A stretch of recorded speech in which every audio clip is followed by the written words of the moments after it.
Bismillahirrahmanirrahim. Assalamualaikum warahmatullahi wabarakatuh. Perkenalkan, nama saya Dia Fitri Alfia, NPM 1911080065. Di sini saya akan membahas ulang materi kita tentang bimbingan konseling anak dan remaja pertemuan pertama sampai ketiga yang diampu oleh dosen Bapak Belardo Fajran Toki MPD. Baiklah, pembahasan yang pertama yaitu dari kelompok 1, materinya tentang ruang lingkup bimbingan konseling anak dan remaja.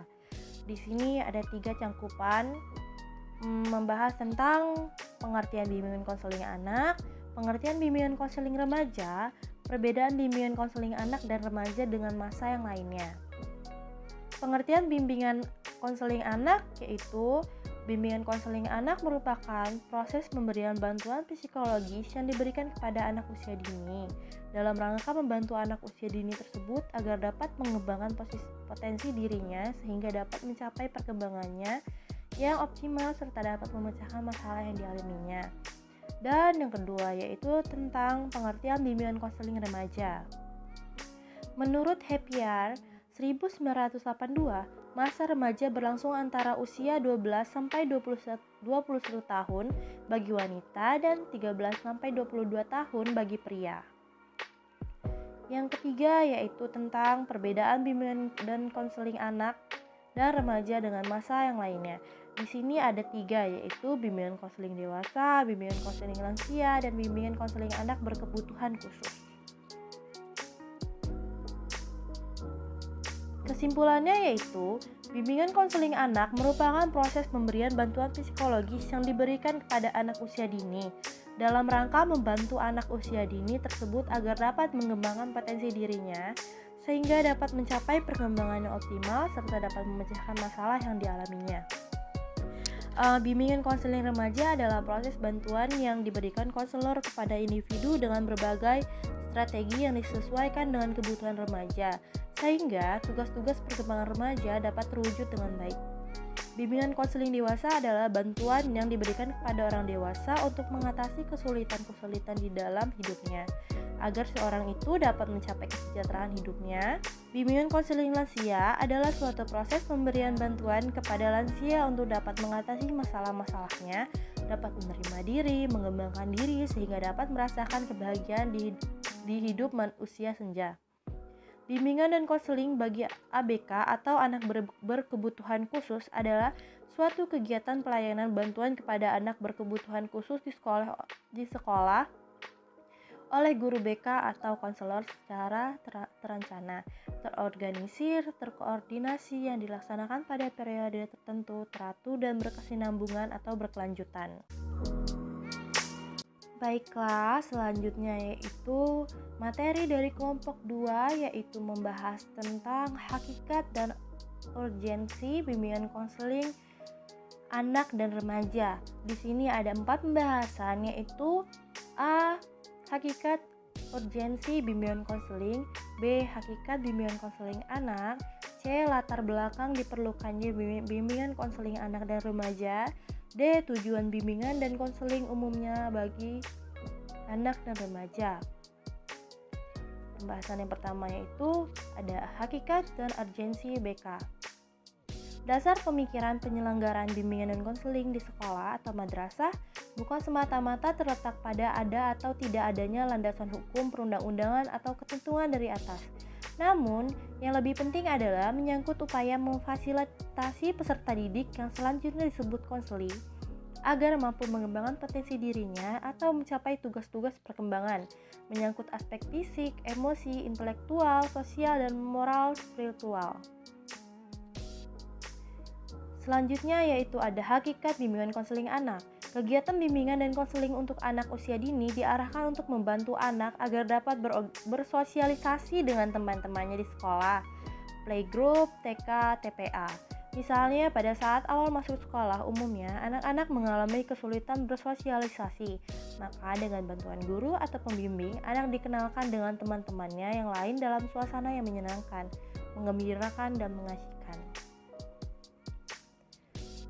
Selanjutnya ada latar belakang diperlukannya bimbingan konseling remaja. Menurut Aunur Rahim Fakih 2021-13 sampai dengan 21 bahwa latar belakang perlunya bimbingan dan konseling karena manusia memiliki unsur jasmania, biologis dan psikologis atau mental ruhania, manusia sebagai makhluk individu sosial, berbudaya dan sebagai makhluk Tuhan, religius.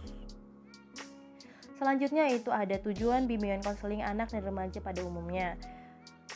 Berhubungan dengan orang lain, kesadaran diri, penerimaan diri, aktualisasi diri atau individuasi, pencerahan dan lain-lain. Jadi kesimpulannya itu, bimbingan konseling memang memiliki peran dan kedudukan yang penting bagi peserta didik. Peran bimbingan dan konseling itu sangat membantu meningkatkan mutu pendidikan, karena bimbingan dan konseling bisa membantu mencari solusi atau masalah yang terjadi di dunia pendidikan. Seperti yang telah diketahui bahwa dalam kegiatan pendidikan, di bimbingan konseling yang berkedudukan sebagai bagian integral dari keseluruhan kegiatan pendidikan di sekolah, dalam pelaksanaan mempunyai beberapa pola operasionalnya, apalagi dalam situasi sekarang ini, di mana fungsi sekolah atau lembaga pendidikan formal tidak hanya membekali para siswa yang setumpuk ini untuk mengetahui ilmu pengetahuan saja, tapi juga mempersiapkan para peserta didik untuk memenuhi tuntutan perubahan serta kemajuan yang terjadi di masyarakat. Jadi, kedudukan bimbingan dan konseling dalam pendidikan adalah suatu wadah atau lembaga untuk menampung dan menyelesaikan masalah-masalah peserta didik yang tidak dapat bertampung dan diselesaikan oleh para pendidik. Dan pembahasan yang ketiga materinya yaitu tentang konsep dasar bimbingan dan konseling anak dan remaja. Pengertian bimbingan dan konseling anak dan remaja yaitu secara etimologis, kata bimbingan merupakan terjemahan dari kata guide, berasal dari kata kerja to guide yang mempunyai arti menunjukkan, membimbing, menuntut, ataupun membantu, akan tetapi banyak pendapat yang berbeda-beda. Menurut para ahli mengenai pengertian bimbingan secara terminologi, Arthur J. Jones sebagaimana dikutip oleh Helen, bimbingan sebagai pertolongan yang diberikan oleh seorang kepada orang lain dalam membuat pilihan-pilihan, penyesuaian diri, dan pemecahan problem. Helen A. 2002, jilid 4.